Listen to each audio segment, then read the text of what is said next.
Racing isn't easy, but experiencing it is. iRacing puts you in the driver's seat with the industry's leading sim racing game. Drive on laser scan replicas of the greatest racing circuits from around the world. Go head-to-head against other drivers chosen by skill-based matchmaking to ensure competitive racing at every level. Compete across all your favorite series.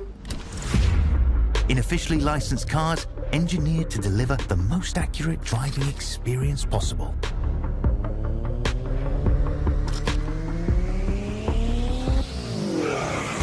Join a race or host your own with players from across the globe. Race against the computer or in a league with friends. Feel the thrill behind the wheel. Visit iRacing.com.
Team Redline have shown us their winning ways, but as we turn our attention from road courses to speedways, we'll learn now who will rise to the top as we kick things off for the first of 5 ovals here at the Iowa Speedway. Welcome along to round 3 in the INDYCAR ButtKicker iRacing Pro Series.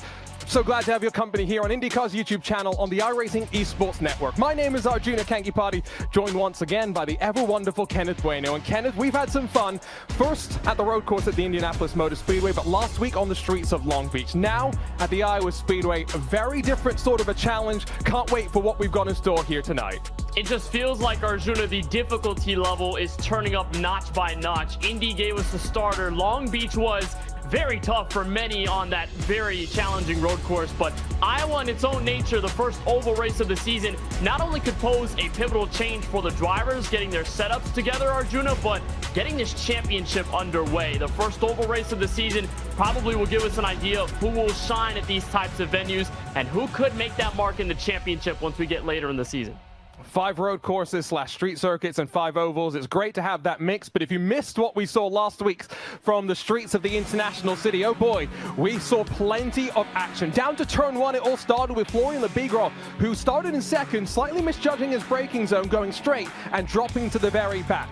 Once we got to the fountain, though, the expected chaos ensued. You saw a couple of cars barreling through the grass, including Jose Sori and the Drago Racing entry, and then plenty of other cars getting tangled up with damage, seeing them have to go slightly different on the strategy, Kenneth, and that was the talking point of the race. How did he use the 2 compounds of strategies as he survived over the bumps of Long Beach? And you had to use that new Waiuli tire, and a lot of it, though, came down to mistakes, a determining factor in this race. Many heavy hitters, Arjuna, with a bit of wing damage, and different points in the race where things got chaotic, whether it was contact or just nose-to-nose racing. It was all over the place, but one thing was for certain, Florian Lebigro made that comeback for Team Redline. Everyone tried to sort themselves out, but it was all Cooper Webster up the front. And what a dominant drive from Cooper as well. We put it on pole, didn't see him much through the course of the race just because he kept it out of trouble. Didn't lead every lap, no, that was just by virtue of the strategy, but made sure that we weren't keeping an eye on him until the very end. His teammate Florian Lebigra, though, that fight back was something to behold.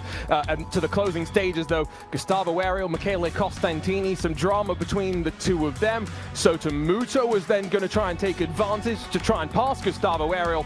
And the Brazilian Stern is in his defense, unable to make the move happen, all as Cooper Webster up front celebrated victory.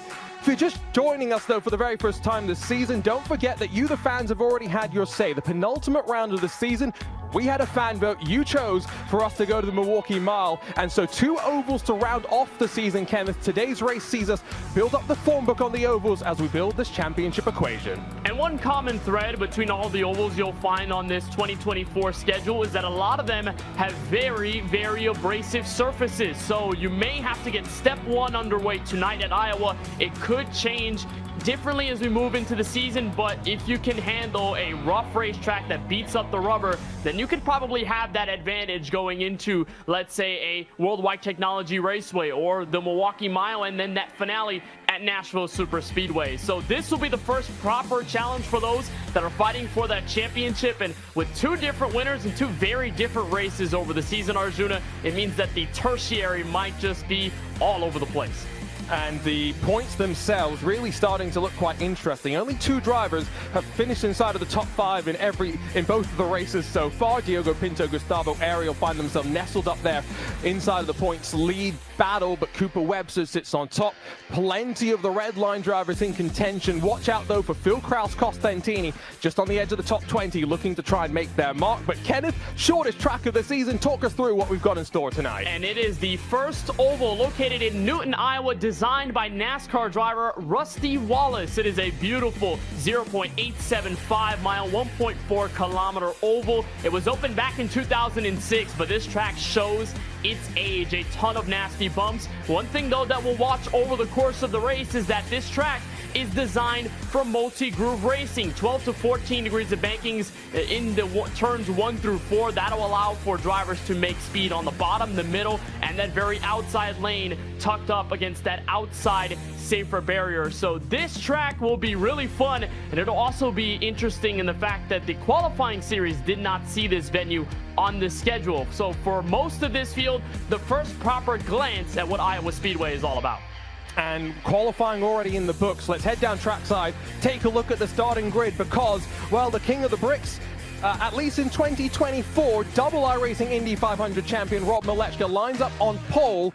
The challenge comes from Diogo Pinto, though, on the outside of the front row. What can he do with his Team Redline teammate Gustavo Ariel also flying in qualifying? Redline have found some speed. Luke McEwen is alongside on the outside of row 2, with Dan Amor very quick alongside Sam Coiter to round out the front 6 starting spots. Eduardo Leo trying to put the disappointment from Long Beach behind him. He's alongside Jason Brophy. Watch out for some strategy calls in that private label team hype number 88, with Michele Costantini and Michael Gianni edge of the top 10.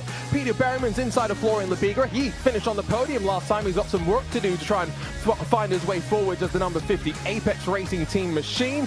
And as you work your way down through the rest of the grid to row number 7, you find Cooper Webster, last week's race winner. Not that much experience for him on the ovals. He'll battle alongside Michael Romanidis trying to fight his way forward.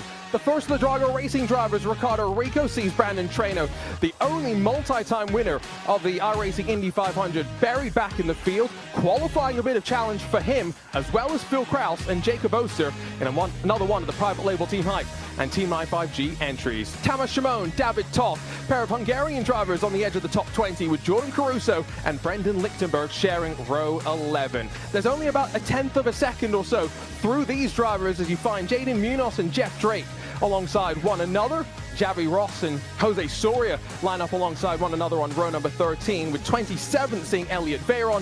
Sota Muto trying to fly his way forward for a second time this season, this time from 28. Adam Crane, Kevin Burrell, they'll be a little disappointed to be all the way back there in the field. What will they do on strategy? Yusi Katia, the final driver with a time on the board, and Josh Chin, who's got it all to do after failing to set a lap time. No Luis Nunez today after some incidents at the last round of the championship, but that was one one thing that you and I were touching on just before we went live, Kenneth, the margin through the field in qualifying. You have one slight slip up, you're several positions down as we take a look at the ButtKicker race analysis. And that will mean a lot over this 147-lap race. It can be very difficult to pass at this Iowa Speedway, so if you get a good lap in qualifying, you could be in a good spot for the rest of this outing. We go a little under 125 miles from Newton, Iowa. We do have cautions, though, for the first time this season. That will play a role if drivers find themselves in trouble, and it could take out some of our heavy-hitting drivers. We know that we'll go single file on the restart, so the leader will control that as soon as that pace car makes that left to the entry of pit road. One thing as well, we have no tire compounds on oval racing and no tire set limits either, so you can get unlimited rubber down pit road as much as you need it over the course of this race. But one thing we may see, Arjuna, pit road speed limit going into effect if we get green flag stops. That 40 miles an hour pit road speed limit is very slow in comparison to what we'll see with these IR18s here at this speedway.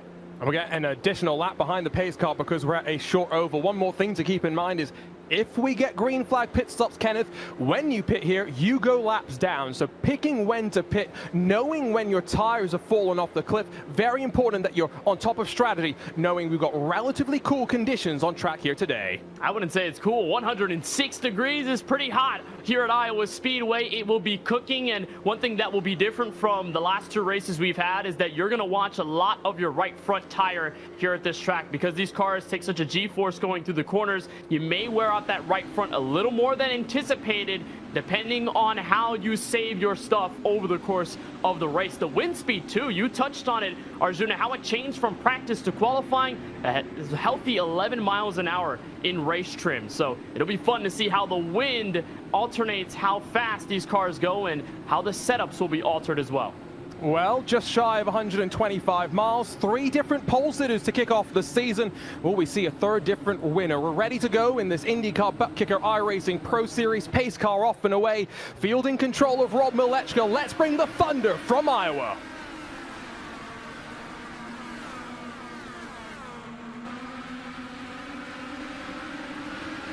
They're trying to slot into line behind, but look, McEwen rips the high line and challenges Gustavo Ariel on the run to turn 3. Your race leaders breaking clear of the field, though, as they battle behind back to the line. Rob Milechka leads at the end of lap number 1. And some guys already peaking under 3 wide in the first 2 corners on that opening lap. Good news is that everyone has cycled back to double file action. McEwen gets the run off the high side in turns 3 and 4. But early in this run, as this track doesn't have as much rubber in it, some of those lines may not be better than others right now. Over the race, we'll see that discrepancy. McEwen, though, has the upper hand. I saw Michele Costantini making his way forward in the first lap. And watch this, Brandon Treno, who is yet to capture a top 30 this season, inside 3 wide. Lobigra having to back out in turn 4. Oh, and Jacob Oster there, not taking no for an answer. He'll be working with Brandon Traynor on the radio, the alliance between the Apex Racing team and Team I5G. And they've got a rocket ship of a machine as well. Michael Johnny under fire now as Traynor looks down low and tries to slide job his way on forward. Intense stuff, and if this is how we're going to be battling for the next 140 so odd laps, you best believe we'll see some cautions before the end of this. One thing to keep in mind though, clean air, very important. Rob Milechka already 8/10 clear of the rest of the field. Jason Brophy, his teammate, on a very similar setup, I'm assuming, trying to work down low and fight his way forward. And that means, Arjuna, that everyone trapped in turbulent air behind the race leader, they're going to have a harder time passing the cars around them. This track is abrasive. That means that it is not as easy to kick in that throttle pedal when you're on corner exits. So oftentimes you'll see guys on the inside fail in their attempts to make passes for position. We've already seen it a couple of times with drivers like Jacob Oster, who sits back in 11th, and as you peek underneath the driver, that air and just getting the throttle off the corner will be really tough to get to. So make your passes early in the run as these tires wear out. It is not going to get easier as Brophy dials up the inside on Dan Amor before turn 1. Just not working for him, and if you've never driven these IR18s on an oval, well, they've got in-car tools to work with. The front and rear have anti-roll bars. You can get a bit more rotation or make the car a little less quick to turn if you want to. You also have the weight jacker here on ovals that moves the weight around the axis of the car a little bit more, and so something these drivers have got to keep proactively involved in. The best drivers, Kenneth, they know where the car needs to be, not where the car needed to be in the last quarter. That's true, and that's why this series is going to be so diverse in who will be in that fight for the championship, because this is the same Dallara IR18. But IndyCar races on road courses versus ovals, they have way different components on either end. When you mention changing that weight jacker, when you mention no tire compounds, it changes the game completely. So a lot of the guys who may have struggled in the first 2 rounds are seeing Iowa with heart eyes. They're looking at it like, this is my opportunity to make a dent in the championship or find some sort of positive momentum as we keep on board with Brophy. And he is still trying underneath Dan Amor, but the banking off the corner, 14 degrees, doesn't allow for that much momentum on the inside. So Brophy will try and try his best, hoping that Amor makes a mistake this fight for 8th place. Well, you can see as well the single file nature of the race developing. Is it going to start leading to some checkups the deeper into the race that we go? Michele Costantini, a little bit of damage looking off his rear wing as you focus on race 1 winner Eduardo Leo. Team Redline showing up with 4 of their drivers inside of the top 10, so a team that's at the start of the summer still trying to figure this car out. Definitely figured plenty out about it, as you start to see a bit of a slip up there. Leo may be struggling a little bit. Have to wonder, has he been running a bit too close to the wall? More contact, you'll start to struggle the more dirty air as the race develops. And most drivers will go back to that high line over the course of this run, because sometimes that'll be the better place to take care of your rubber. So when you have more cars up there, the more turbulent the air is going to get. For Leo, at this point, he's going to start playing defense. But even 15 laps in, it's exactly what I mentioned before we took the green. Managing that right front tire, if you can manage getting away with less wear on that tire than others, you may be in a good situation. Now we're starting to pick things up behind Eduardo Leo in 7th place. There are 4 cars running for P8 right behind Leo in that red line machine. Amor holding on against Oster, Brophy, and now bringing Brandon Trano in 11th place. You're seeing, though, that Brophy's so committed down low, and Oster's taken advantage, ripped the high line, made that move happen. Watch what Oster does once again. He shapes up high, puts a little bit of clean air on his nose, tries to roll a bit more speed.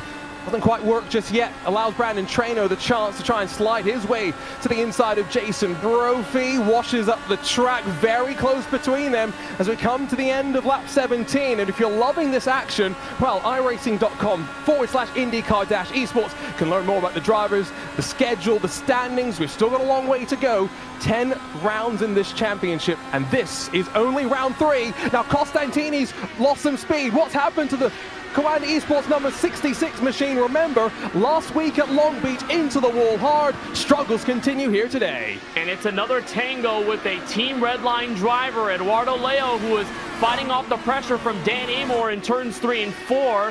Ended up getting bobbling out of the way, got into Costantini, who sent him out of shape, up the 14 degrees of banking and into the outside wall. It isn't going to inflict that much damage on the Italian to take him out of this race, but it will shake him a bit, and in turn loses all of that track position, which will be eliminated early. Now he's in the wall again. He'll tag the driver down low, and Florian Labigra, Michael Janney, the Coanda teammate, getting out of the way. Costantini bobbling, and he's got wing damage. And he's going to have to try and find a way down low to bring it to pit lane. He won't be given the chance this time by. The field will filter down low. Oh, the pain continues for a potential championship hopeful who now sees Peter Berryman, his former teammate, stacked up behind him.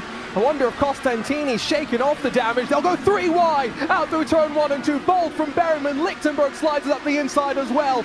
Oh, Costantini just hoping and praying he'll be able to slide it down to pit lane sooner rather than later. This mid-pack is flushing Costantini down the drain. Now more going underneath. Jose Soria and his number 25 machine goes down low. Xavi Ros, the Spaniard, goes underneath as well. Another Coanda teammate, this time Jordan Caruso. It is nightmare time for Michele Costantini. Those 2 little moments got him out of it, and all of that speed being scrubbed off so quickly early on. Ooh, Dan Amor slides up the track. He's got his teammate now behind him, Luke McEwen, starting to slide backwards. Now, how do you push these tires a little bit too long? You can get to around the halfway mark if you're playing a bit of the fuel strategy. does mean you have to mind your tires just a little bit, and as we start to cycle our way through this race, expect drivers to be thinking about green flag pit stops and the danger of pitting off of turn 4. What will that mean? Oh, bold around the outside. They're tangling on the back straightaway. Costantini tangles, with someone there, and he's going to back his way down onto the pit access road. And for the first time this season, Kenneth, safety car out on track. Caution flag is out. What did I say? A big pusher in this race will be cautions and how it will affect the strategy. Kevin Burrow got into Costantini. It seems they have tangled off of turn 2, and that's what get both of them out of shape at the rise up off the corner, and both of them get involved to bring out the yellow. Costantini, well, he was on the struggle bus from that tap to the outside wall. Up until then, it seemed like that was the insult to injury for the Italian, who started this race strong, wanted to rebound after that mistake going into one of the corners at Long Beach. It was turn 9, and all of a sudden he may be out of this one from Iowa before he even knows it. So do you pit? That will be the question that drivers are asking to their engineers.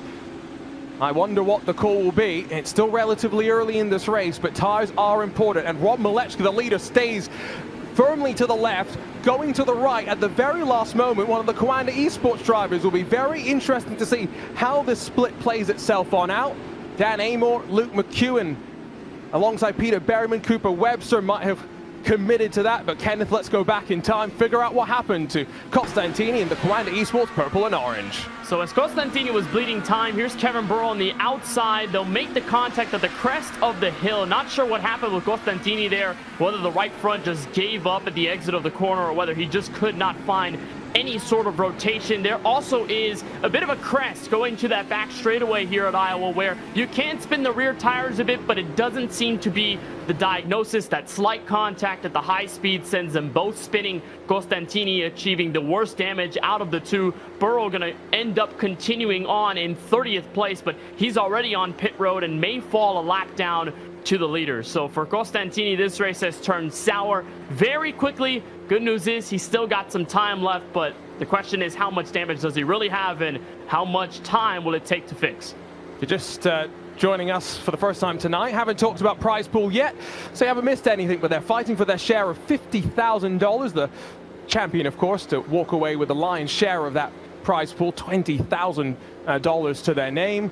And of course, 5 ovals this season should be very interesting to see how it all plays out. Top 15 in the championship walk away with something, so everyone fighting at least through the field.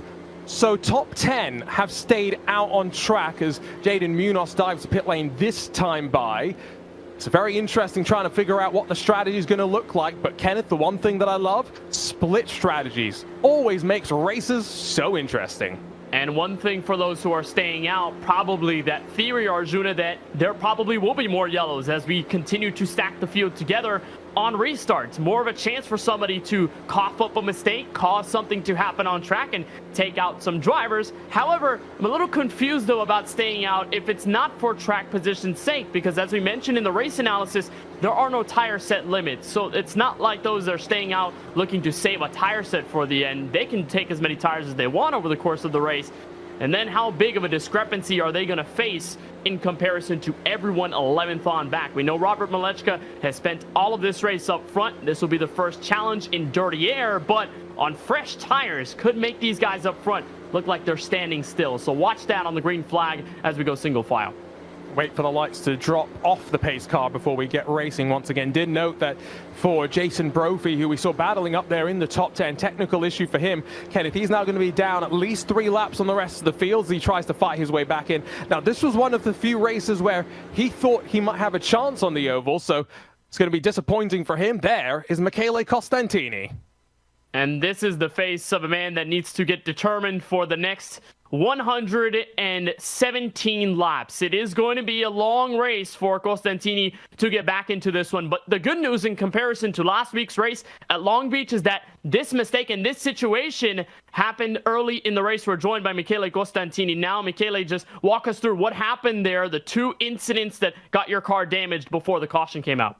I mean, just red line things, really. I think the contact with Eduardo was just a bit of netcode, but Florian just came up from the bottom and just hit my left rear and just damaged my car completely. And then, you know, with Kevin on the outside, I was just understeering because my car was broken. So I'm sorry to him.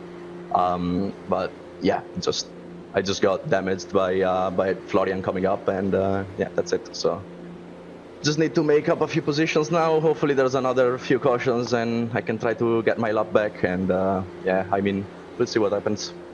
That's the bright side of it, Michele. Still a long race to go. We hope to see you get back in contention, and thank you for the time.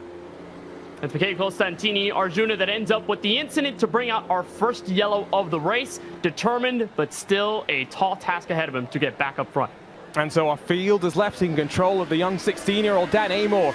Not sure how much oval experience he's got, but he punches the throttle. We're racing once again from Iowa. And remember, 10 drivers did not come down pit lane. Let's see how valuable the Firestone tires are for those that pitted behind. Rob Malechka leading the charge in that private label team hype number 91. The rest of those in front of him going to be trying to frustrate. You are still going to have to make one pit stop to the end of the race, guaranteed. The tank just doesn't have enough fuel to get you to the very end, so that's one thing they'll be keeping in mind as McEwen slides up the track. He's really not looking comfortable. Well, these are the pair of Apex cars that finished inside the top 5 last week at Long Beach in California. It was a huge statement for them based off what happened in the first race where they capped off top 10s but had to fight and claw to get their way there. We look on board with Robert Malechka, and it seems like the advantage on the fresh Firestone Firehawks are not that apparent. He's still struggling to dial up the inside on Adam Crane. Nobody on the fresh tires behind Malechka have been able to make moves. So it seems as though those who stayed out are looking like geniuses right now on the strategy. Malechka not having fun in the dirty air on the inside. So Adam Crane frustrates him, just runs that slightly higher line, arcs the corner a bit more, and Rob Malechka holds his station for the time being, as a very similar sort of a view to what we saw Jason Brophy trying to do lap after lap after lap. Got to wonder what these teams have brought in terms of setups as well.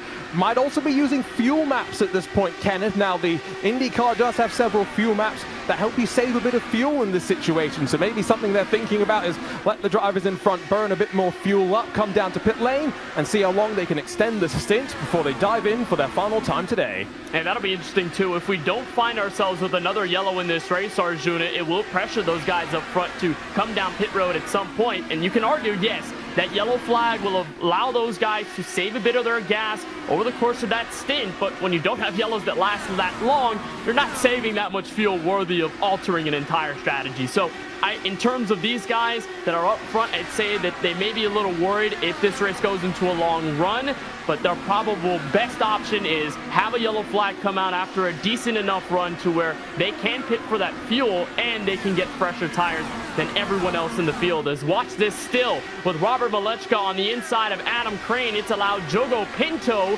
his red line machine, on the outside. That's for 11.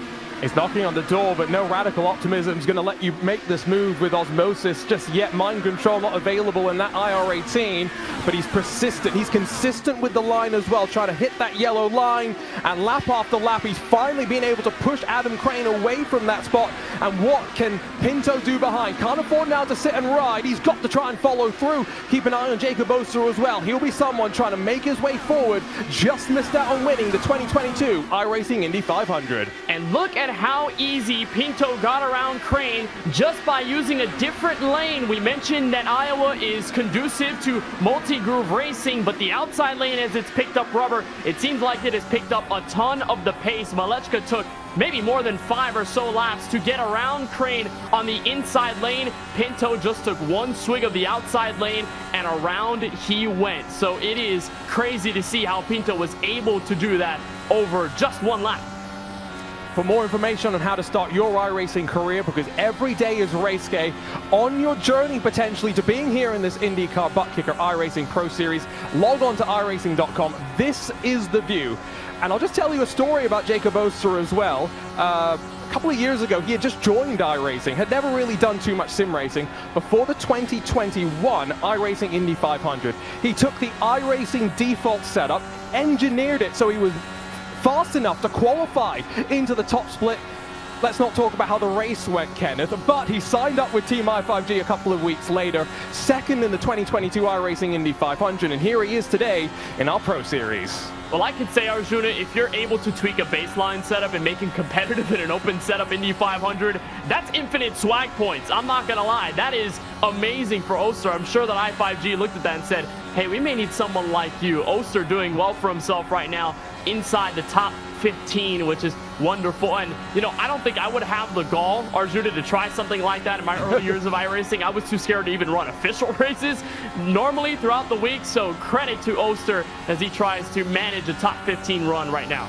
I mean, to be fair, he is an engineer. He sent an experiment up to the space station, celebrated by watching his teammate Brendan Lichtenberg on Twitch. That was something he put in his official bio. Let's focus on the battle between those struggling, I think, a bit at this point on their worn Firestones. Jose Soria yet to finish a race this season without an incident of some kind. He's got two co-anda cars stacked up behind, Elliot Veyron and Jordan Caruso, who is looking quite feisty down low. I think mainly because you've got Rob Malecha, fresh tires a boot, looking behind to try and make his move.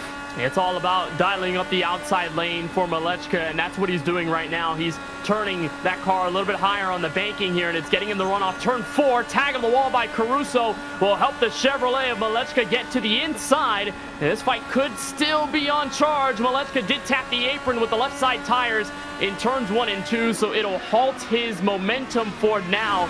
We were talking about, Arjuna, over this series, drivers who may have struggled in the first 2 races that could have that turnaround come on the oval. For Jose Soria in his number 25 machine, he's yet to finish a race in this top 20. He's had bad luck at Indy and at Long Beach. So for Drago Racing, they love to see Soria running up front here on this alternative strategy. And again, it could make a difference in that point standings chart at the end of it as Malechka goes under Caruso once again in turn 1.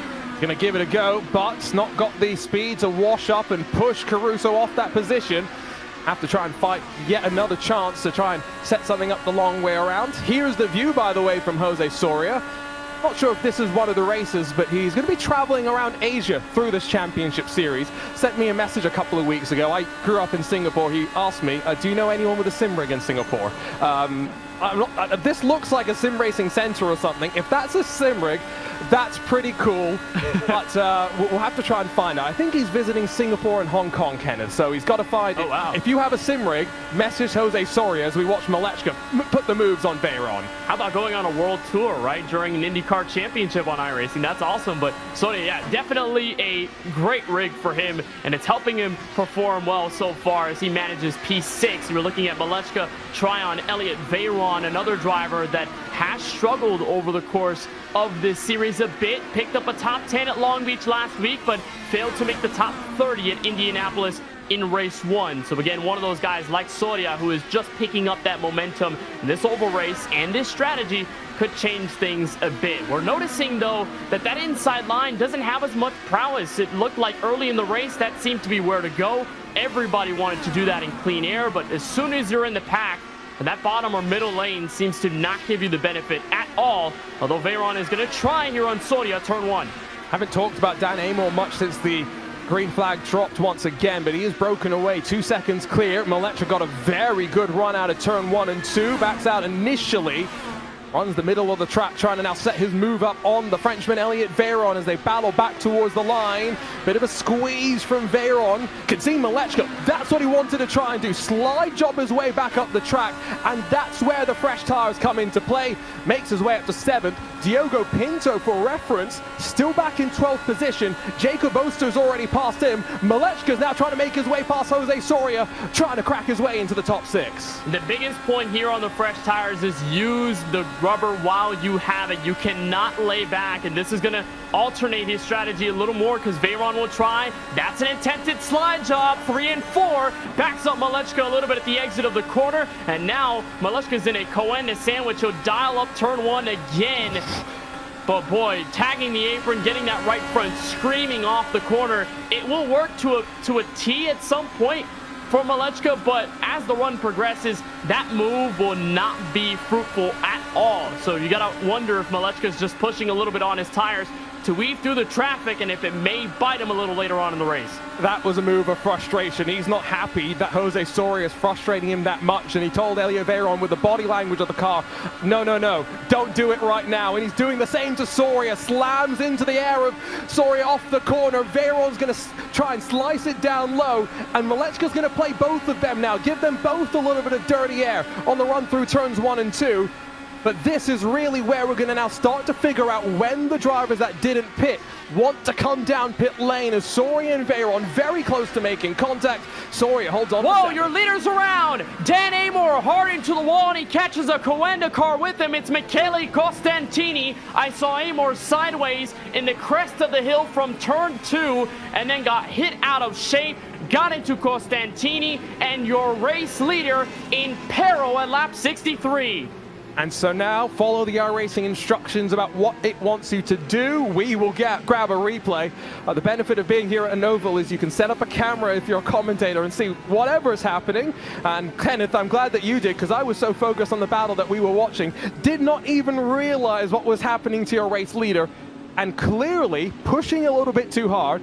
Dan Amor, relatively little experience on the ovals, and he's just found out how difficult speedways can truly be. Well, Arjuna, it's exactly what I said. You light up the rear tires when you hit that crest off turn 2. It's a harsher transition than from an eye's glance. There's Amor just wiggling the car off the corner. A wonderful save, but he's still trying to carry it through. Down the back straightaway, the car didn't seem to be fully straight as he was weaving it back on the racetrack, and in the way was Michele Costantini. Absolutely poor luck from the Italian. There was nowhere he could go on that incident, and Amor, who had spent a good amount of this race up front on his strategy, now behind the 8-ball on our second caution of the race. And so there was traffic at play. Sam Coyter was at danger of going a lap down, it would seem, and Amor unfortunately gets tangled up. So race off of pit lane, you see 2 drivers stay out. These are drivers hoping to get laps back rather than battle up towards the very front of the field, because it is Luke McEwen that holds on to the net race lead. Peter Berriman makes it an apex 1 and 2. Cooper Webster, Rob Malechka, Elliot Veyron, and then Jose Soria, the rest of the top 5. This is very, very interesting. We are just on the cusp of maybe making it on a no stop to the end. You can see what it means to Dan Amor. Kenneth's catching up with the driver of the Apex Racing Academy machine. And here I am with Dan Amor getting involved in this incident. Dan, tough luck there. Just talk us through what happened there off of turn 2, and what was that situation like behind the wheel? To be honest, so obviously I was in the lead. I caught up to, I think it was Michele and someone in a red line car, I don't really remember. I got past the INDYCAR, came through turn 1, and I had a really good run off of turn 1, tried to come over to the left, the rear just completely snapped on me, managed to save that snap, tried to bring it back over to the right hand side, and then the rear just completely went on me, and then that was the end of that. Well, we know that this race starting behind the 8-ball now at lap 66. What do you keep in mind mentally here as you try to recover and make something of this race points-wise? I'm just going to try and finish at this point. I mean, there's going to be a lot of people with, I guess, similar situations to me. It's really tough. There'll be a lot of incidents on pit entry, I expect. And overall, I'm just going to try and stay alive and pick up the pieces what I can now. Well, Dan, we know it was a tough break, but we hope you're able to recover later in this race. Best of luck out there. Thank you. Arjuna, that is Dan Amor, the race leader, who spins off turn 2 and collects Michele Costantini to bring out our second caution here at Iowa. You could see what it meant to him as well, right? He was in a great position, was building his advantage. Such a bumpy track, one small mistake, and you know he'll be better for it as much as it hurts right now. So reset the field. Jason Brophy is going to get one of his laps back, so he's now just 1 lap down from the rest of the leading group. But it's now set us up very, very interestingly to the very end. A bit of a sprint in many ways. Although if we get a couple more cautions, Kenneth, which I think Dan was kind of alluding to it, he kind of expects that we will. I wonder if someone's going to be brave, someone's going to be bold, and say, you know what, I'm going to save fuel, and I'm not coming back to pit lane before the end of this race. I'd imagine that someone near the back half of the top 15 or top 20 Arjuna will be willing to try that strategy. It's something that does work, and I mean, you looked at those guys who stayed out off of the first caution of the race, and you saw how little of a difference on tires they had from those behind them. You know, the guys on fresh tires took a while to start rolling through the field. So if you're a guy that says, what if I save fuel? What if I stay out if another caution comes out? And they'll have a tough time just getting around me if I have a decent pack of cars behind. And by that time, the race could be crunched down to the littlest of margins to where all you got to do is just stay up front. You can capture your first win of the season. But watch up front right now. Luke McEwen, Peter Berryman, Cooper Webster, all three of these drivers finished well at Long Beach. Webster was the winner. He'll look to become the first driver to go 2 in a row. That's if he stays up front, though. This race has been rather unpredictable. You do want to go to the end. Your fuel might be able to get you there. Can you make the Firestones hold on to the checkered flag? But it's a long way to go. It's our second caution of the day, and surely cautions breed cautions.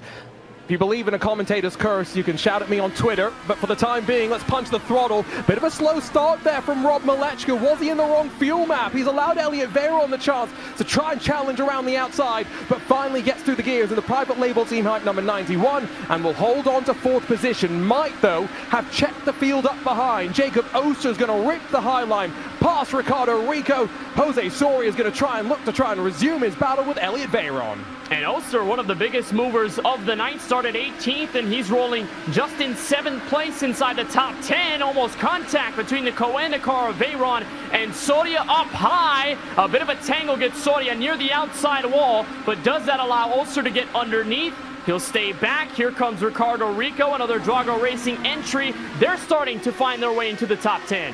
And keep an eye on Brandon Treno as well. What will he do? The king of the bricks from 9th position in the Apex Racing team car. It's got the red wing mirrors and front wing as well if you're trying to pick those 3 Apex blue and black entries apart from one another. We are, though, right in the heart of the action here. This is where the drivers are really dicing at their most. Phil Kraus looks down low on Ricardo Rico, all as you see them fanning out, looking for some clean air. Your race leader, Luke McEwen, 7/10 clear.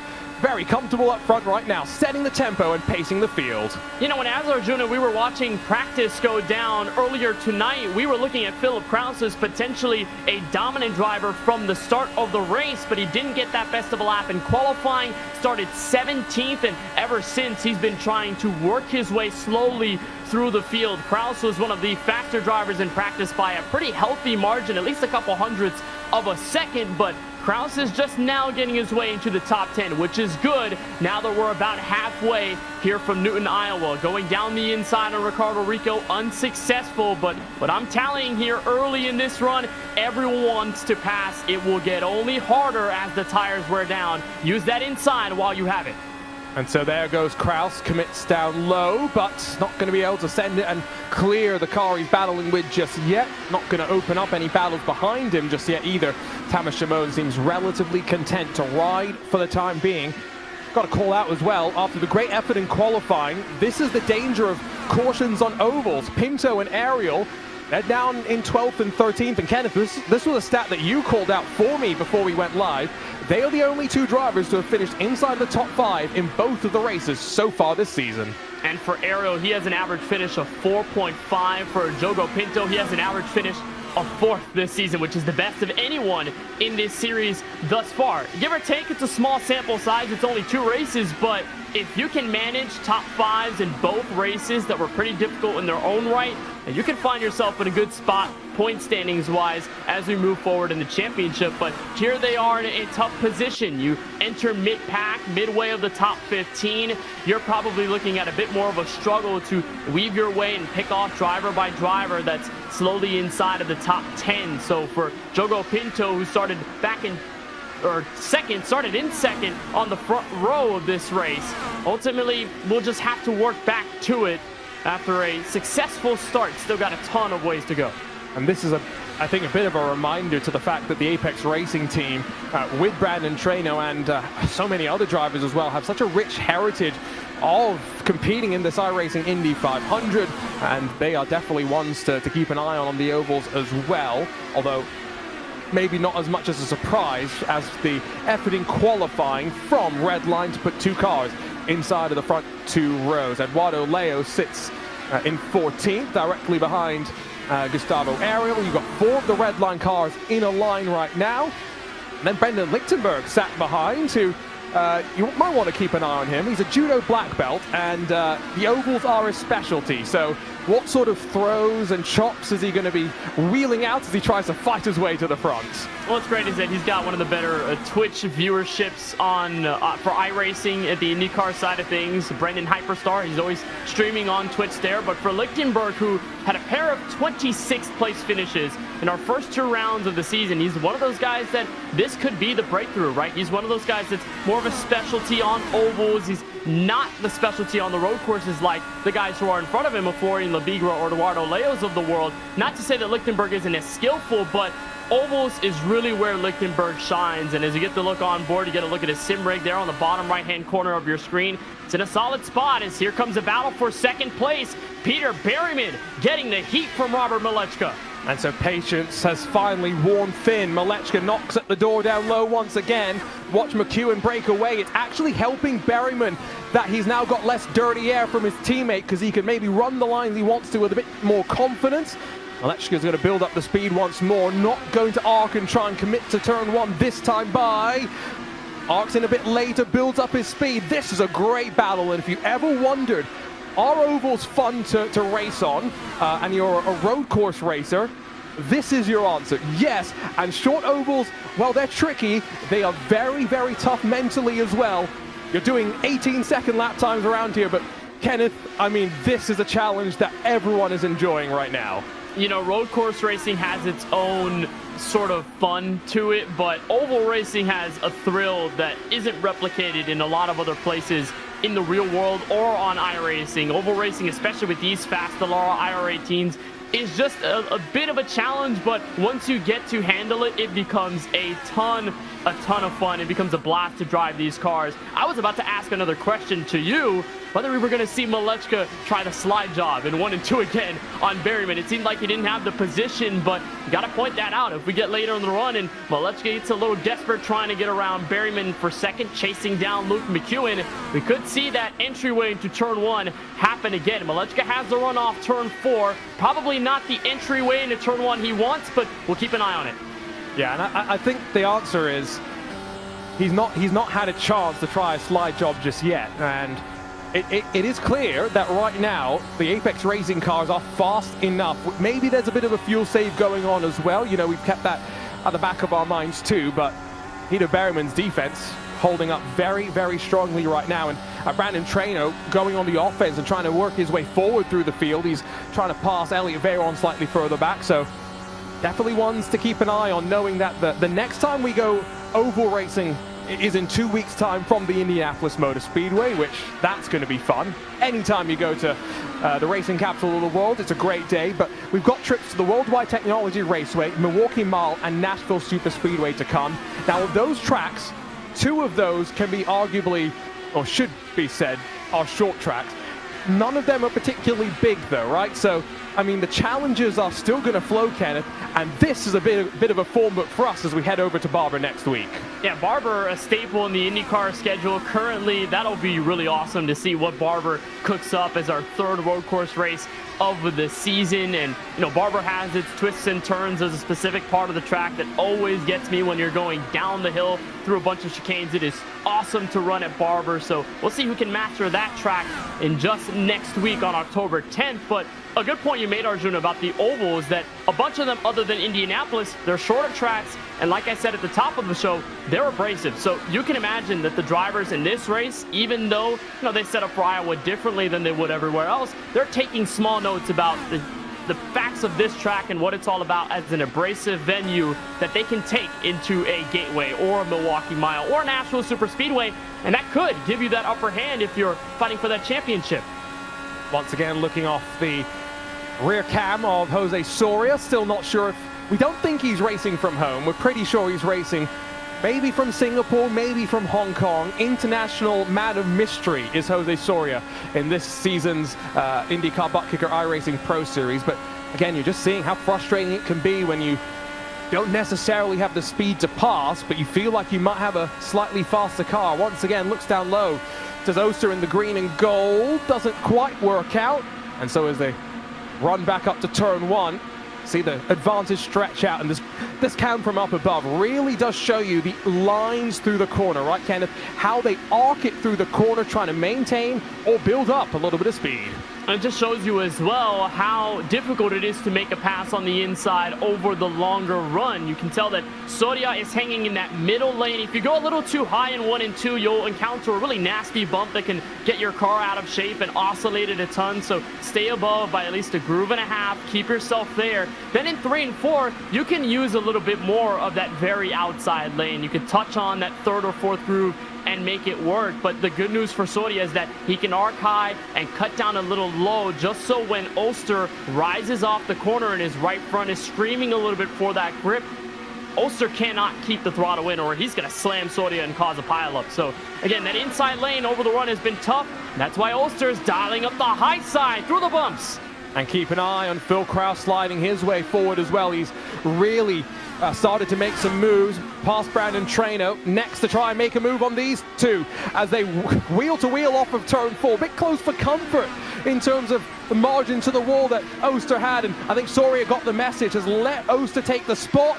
Not going to be allowed, though, to be calm into turn 3. Kraus instantly takes advantage, and 2 positions lost in 1 lap for Jose Soria as Oster to 5th, Kraus to 6th. Fight not done just yet. Just a tough spot there for Soria as he backed up with Oster getting to his outside and then had the wrong angle in turns 1 and 2. He had to wash up the track and lose him a ton of speed, and Kraus, who already had the nose inside by the time they got off the back straightaway, could just dive it in turn 3 and make the pass. Soria still has the top 10 in hand, but we know that he's starting to get jumped quite a bit because Brandon Traino, who I would say, Arjuna, this is his first technical round 1 after not starting at Indianapolis and then getting caught in a crash literally on lap number 1 at Long Beach last Thursday night. So this is Traino's first proper try with this series. Here he is on the inside. And I think any chance of the championship may be gone from his mind. He'll just be focused on good results and maybe waltzing his way into victory lane before the season's closed. Gets his move made on Jose Soria with relative ease in front. His teammate under fire, and I think Phil Kraus has just made a move around the outside. That's a bold move, and private label team hype. We're getting to that point of the race where the tires, these Firestone tires, are going to start falling off. Who has got the best long run setup if we stay green? Because that's by no means a guarantee. With now 41 laps to go with Apex Racing Team, Luke McEwen, Peter Berryman still 1 and 2. Rob Malechka might just have found his way forward to 2nd place. He just got his way around Berryman via the outside lane. Bottom end of your screen, the replay from Oster's pass on Soria. It's going to be 3 and 4, where Oster says, you know what? I'm going to go up high. I'm going to go right up against that wall, and there is nothing you can do to stop me. Look how much speed he carries off the corner, taps the outside wall, but it was all worth it to make that pass for P6.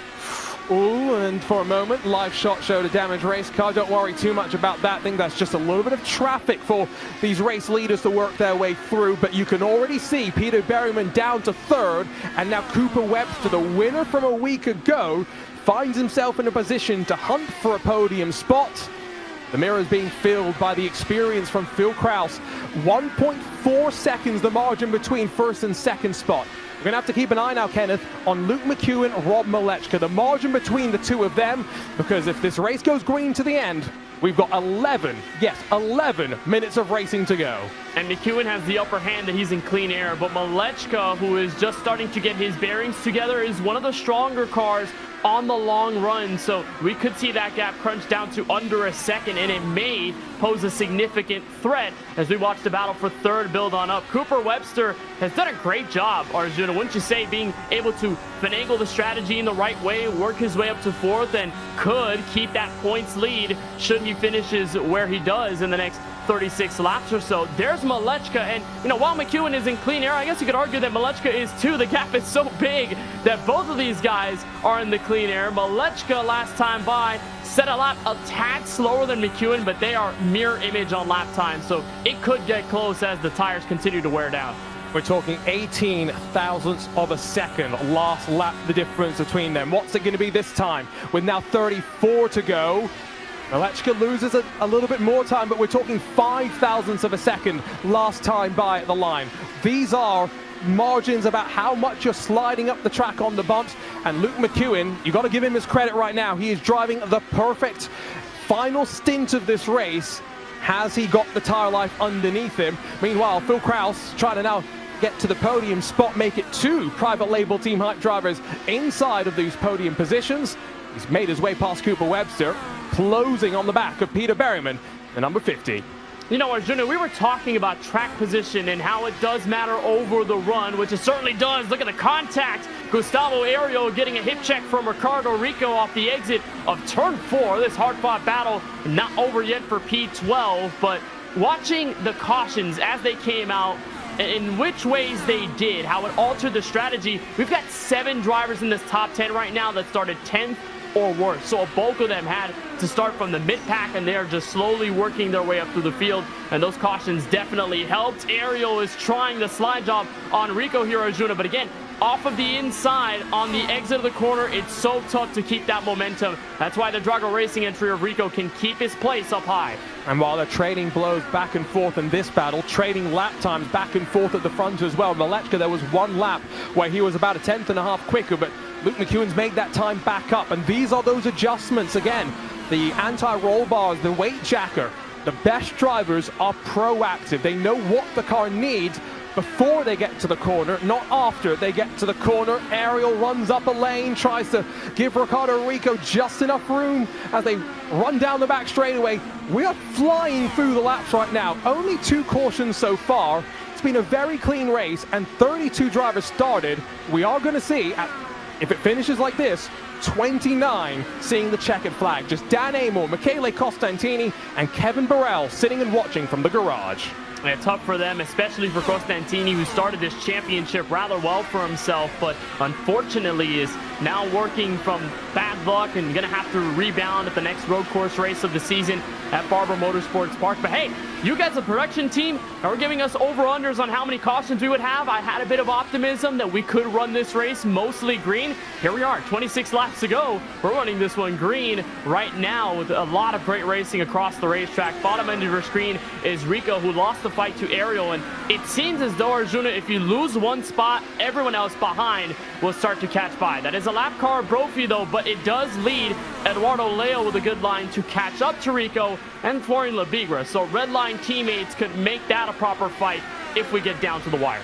I still don't know how Gustavo didn't crash there, by the way. I don't know either. He tried a slide job, and yeah, he made it work. That's all I have to say. Now, Jason Brophy did come down to pit lane around 5 laps ago, so he's got good tires on that car. And, you know, he's 3 laps down, but not going to want to just give up position. He'll want to try and keep himself out of trouble, but also maybe try and make up some positions and track position in case there are a few more drivers that need to pit at the end of this race. And we'll also end up going laps down, let's not forget. Going down to pit lane here, by virtue of the high speeds on the speedway, guaranteed to put yourself off the leading lap. Your race lead, though, by the way, is starting to close as Luke McEwen, last time by, 0.3 of a second gained by Rob Malechka. Phil Kraus has passed Peter Berryman as well.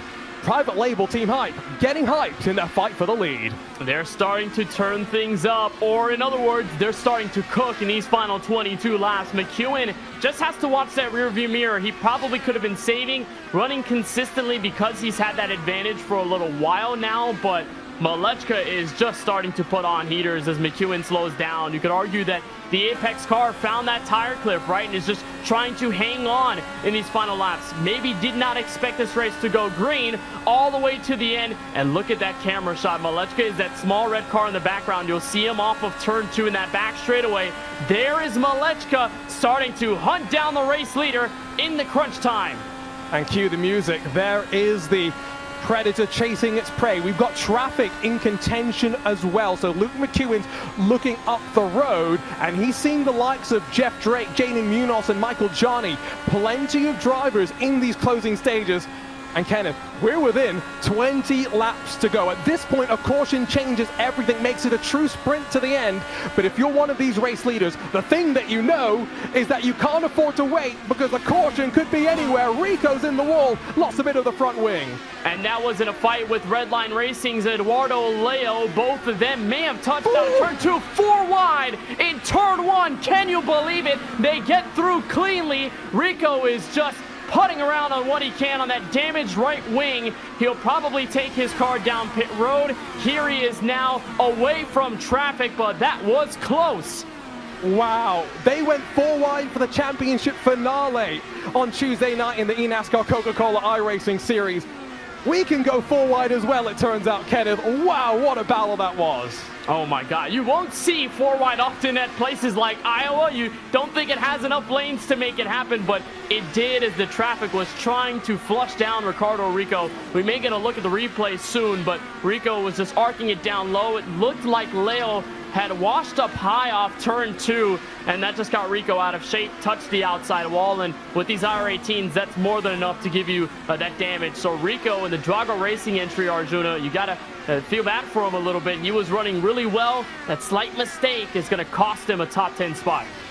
That was remarkable, and that, if we were picking a moment of this race, ButtKicker moment of the race right there. 4 wide, and we survived. Yes, please feed me more of that. Now, Cooper Webster hunted down by Jacob Oster, and you've got some traffic to play with as well as they work their way back across the line. But we're into the final stages of this race, and so while this fight brews inside of the top 5, your race lead is also down to 0.6 of a second.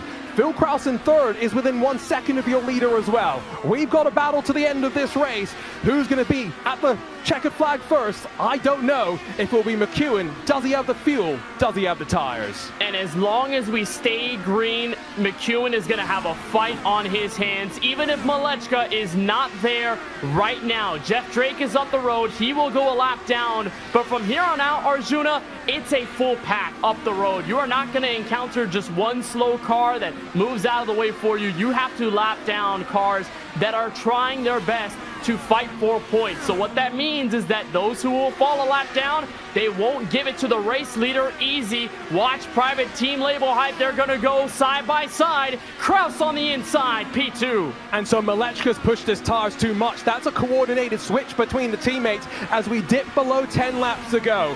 Now, does Kraus have enough time to close and then enough time left to try and affect his pass? McEwen's on the inside of Jeff Drake. He's also got to try and make his way past Jaden Munoz, Michael Johnny potentially in these next couple of laps. Don't go anywhere. Don't blink. There is a car length between the leaders, wrapping back toward the line. 8 laps to go. McEwen goes up high, tries to block the momentum of Kraus. They're still tangled up behind traffic. Kraus will rip up high. McEwen has been trying to get under Jeff Drake this entire run, and he still cannot make it happen. Drake is in the wall. This will help Kraus get the run off turn 4. He'll get shut down by McEwen, and for right now, the Apex Racing number 96 stays up front, but this is far from over. 6 laps to go next time. And this is the problem. You've got Kraus trying to now take advantage of the traffic. Will they go either side of Munoz? No. He tries to stay up high in his Williams Esports entry. This gives McEwen the impetus to hold on. They've got a couple more car lengths up the road before they'll catch up to Michael Johnny. Kraus goes up high once more. He was leaning on that weight jacker, asking for it to give him a bit more assistance. 5 to go, this time by, and look at the confidence he's got. McEwen's out of fuel, new race leader. Phil Kraus started down in 17th. He's now on top. McEwen did not have enough. He spent the bulk of this last stint in clean air without anyone to draft off of, and McEwen will get robbed of a top 3 spot as Malechka settles in second, Treno in third. Kraus left with 5 laps to go and just has to cruise unless a caution comes out. And a caution now would end the race. There's no question about that. Kenneth, what a way to open up the first of 5 ovals. Both of the Apex Racing drivers, Peter Behrman and Luke McEwen, short on fuel. Brandon Trainer in third must be good in my assumption, knowing his experience in this car. But the form book's been laid out. Keep an eye out for Kraus, Malechka, and Trainer when we head to Indianapolis in 2 weeks' time. It will be fun when we get there. Caution flag is out, though. A car is spinning in front of the race leader. David Toth gets in trouble on the front straightaway. And now Kraus has to do the heavy lifting to get this race win from Iowa Speedway. Oh my. So we'll finish behind the pace car. My word, you can see David Toth's stricken drugger racing car getting ready to be limped back around to the line. But just shy of that final lap of the race, we see the caution fly for the third time tonight. And 125 miles of racing going to end behind the pace car. I guess it was fitting, Kenneth. We thought we might see a few more cautions, but only 2 until that stage. For Phil Kraus, for Rob Malechka, it will be relief, though. They don't have to get to the very end. They've just got to hold on now behind the safety car. I said before this show started, Arjuna, that my mindset was just like Dua Lipa's most recent album title. Radical optimism, and guess what? 3 yellows. Here's what happened with David Toth, exit of turn 4.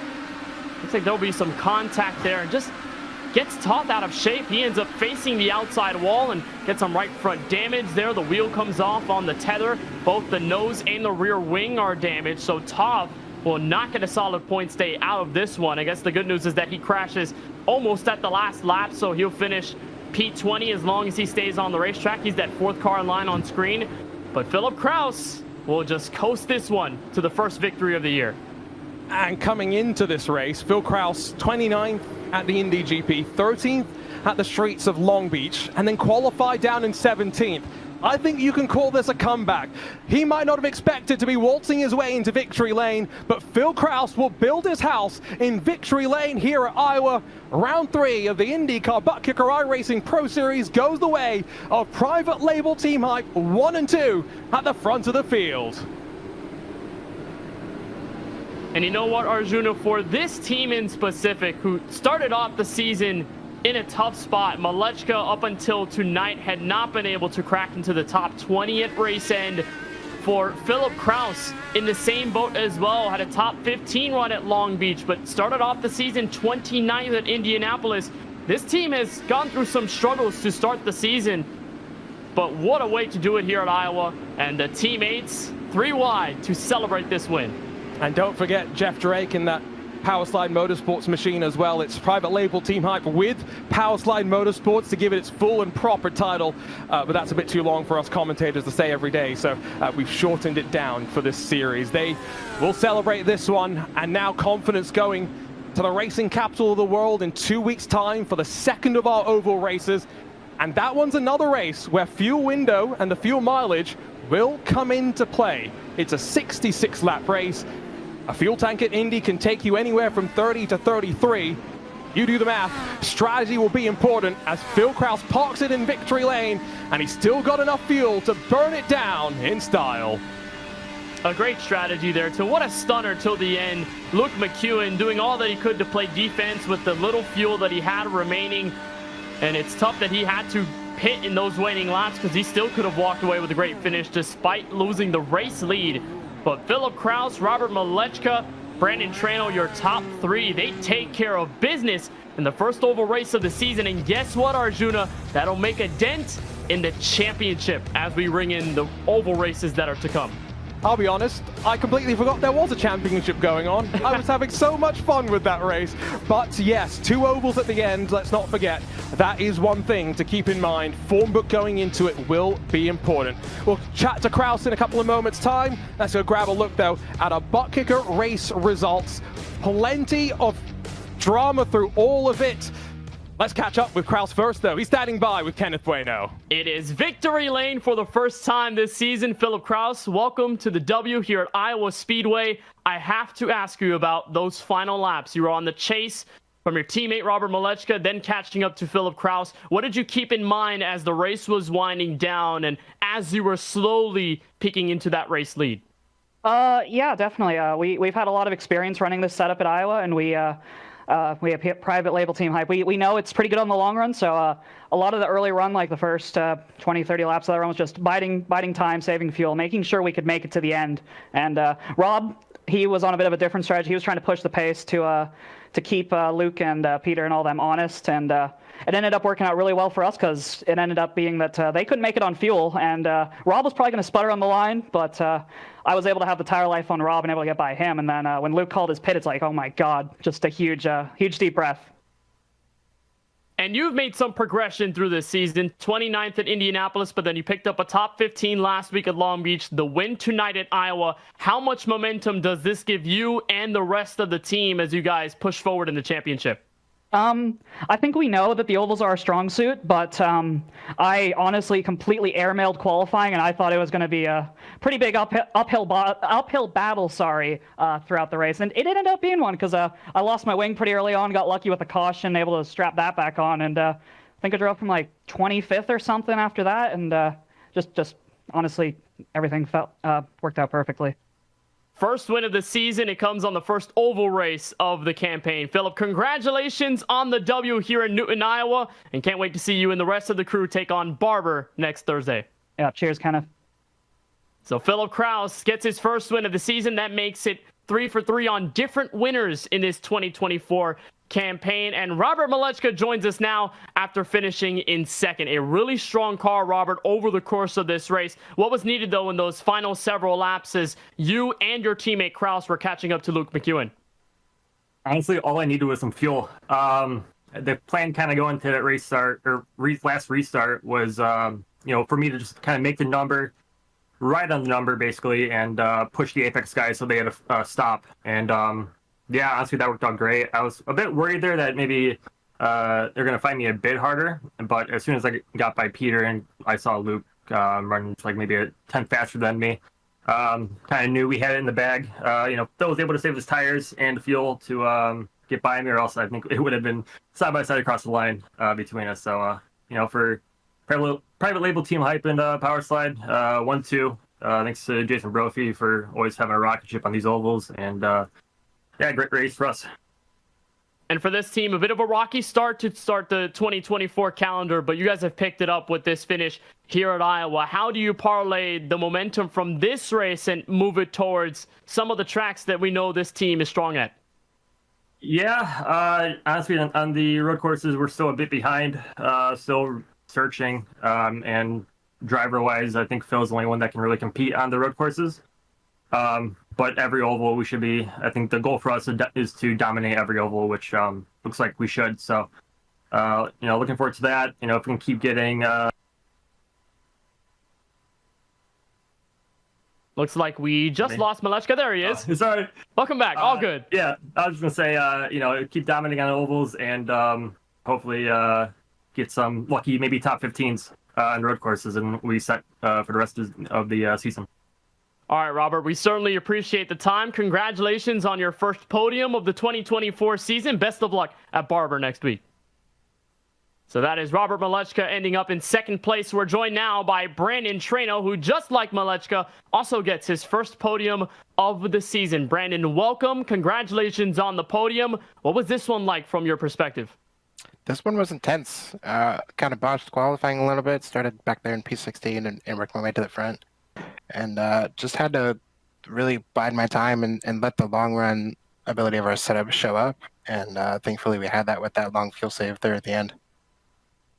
And many might count you as a driver who's just going to be on the catch-up for the season after missing the first race. You finished outside the top 30 at Long Beach last week. What does this finish mean for you and your mental side of things as a driver as you move forward in the championship in the season? Yeah, this was just like a good rebound. Long Beach didn't go our way. It was just unfortunate luck with how everything stacked up there in the fountain, but really confident in our pace at the ovals to hopefully rebound and just have some fun, because this is really all this is about for me. So enjoying this moment here and going to hopefully continue it on through the coming races. Well, hopefully it's only up from here. On behalf of all of us at the broadcast team, Brandon, congratulations on the podium. We'll see you at Barber next week. Thanks. Philip Kraus, Robert Malechka, Brandon Trano Arjuna, your top three here from Iowa Speedway. Brandon Trainer just turned 29. Not a bad birthday present for him. We'll take a quick gander down through the race results. And again, margins not really meaning anything because we finished behind the pace car, but keep an eye on the team and drivers that find themselves at the front. First time this season for Phil Kraus, Rob Malechka, or Brandon Trainer. We see them inside of the top 10. And what a way to do so here at the first oval round of the season. For Cooper Webster, he will be thrilled. A win a week ago and backs it up with a 4th place. We'll see what he can do at Barber. It was very quick there in the qualifying series. Jacob Oster, Diogo Pinto, Elliot Veyron, Gustavo Ariel, Thomas Shimon, and Florian Lebigra, the rest of the top 10. Plenty of those drivers taking advantage after poor qualifying efforts. Eduardo Leo down in 11th in his team redline number 17, with Michael Romanidis right behind him, and Brendan Lichtenberg, the Iowa native, finishing this race in 13th position. Javi Ross is 14th, with Jordan Caruso, the final driver, scored on the lead lap. Sam Coitet dropped to 1 lap down, it would seem, although still in front of Adam Crane and Sotomuto, Josh Chin, and David Toth, the rest of the top 20. We then start to get into those that really struggled in terms of balance of car, it would seem. Michael Johnny, Jeff Drake, Jaden Munoz, and Jose Soria. Peter Berryman, Luke McEwen were gambling on a caution that never came. They dropped down to 25th and 26th as a result of that, while Jason Brophy, technical issue for him. He finishes 27th in front of UC Katia with Ricardo Rico, Dan Amor, and then Michele Costantini and Kevin Burrell are used car lot. What does that mean in terms of points? Well, Cooper Webster being up there in 4th position is going to stand him in very good stead. He extends the margin to Diogo Pinto to 11 points, and Phil Kraus, after grabbing 50 points for the win, Kenneth has leapfrogged himself up to 6th. Look at the big jump from those two cars, Kraus and Malechka. Malechka came into this race 27th in point standings, and for Kraus it was a bit better, but not by much, 21st. So like we said, ovals are going to play a big portion in this championship, and those who can succeed on those could make a big effort for that championship at the race end, at season's end. It's not going to be just about those road courses. Kraus and Malechka with a great result, and Apex Racing still keeping strong with Berryman McEwen despite the finish and despite having to pit at the end of the race. Top 15 grab, championship prizes, let's not forget, but I can't wait for our trip to the Alabama roller coaster. I've driven past the Barber Motorsports Park before, and I've always just been in shock at the elevation. You can see it even from the external perspective, diving down in through the first couple of corners, or in through turn 7 at Museum Corner, and it is, Kenneth, a site where you can fit 4 cars at Iowa. You might be able to do that at Barber as well. I think we'll find out next week how that goes. Well, I guess I'm ready for that challenge, right? To see what happens there. But you're right, elevation, a key to this road course. It is going to be different. The first time the drivers encounter elevation change on a road course for this season up until now. Long Beach and Indy didn't show that as much, but Barber will be fun. October 10th next week, we start to head into spooky season a bit, and there's a Charlotte's Web there with the big spider sculpture, so maybe that'll get us in tune for the spooky season. But Barber should be awesome. Another road course race should add on to what's been a stunning championship thus far. And we're only just getting started. That's the most fun thing about it, right? We have got a long way to go before we crown our champion at the Nashville Super Speedway. What a way to kick off the first of our 5 oval rounds of the championship, though. It's private label Team Hype making a bit of a statement after Redline dominated on the road courses. Pole position and victory. Rob Malechka and Phil Kraus proving exactly how hype they can be. We'll see you next week for our team behind the scenes. Thanks for joining us. Arjuna Kangipati, Kenneth Bueno, signing off from Iowa. Rolling on to the Alabama roller coaster.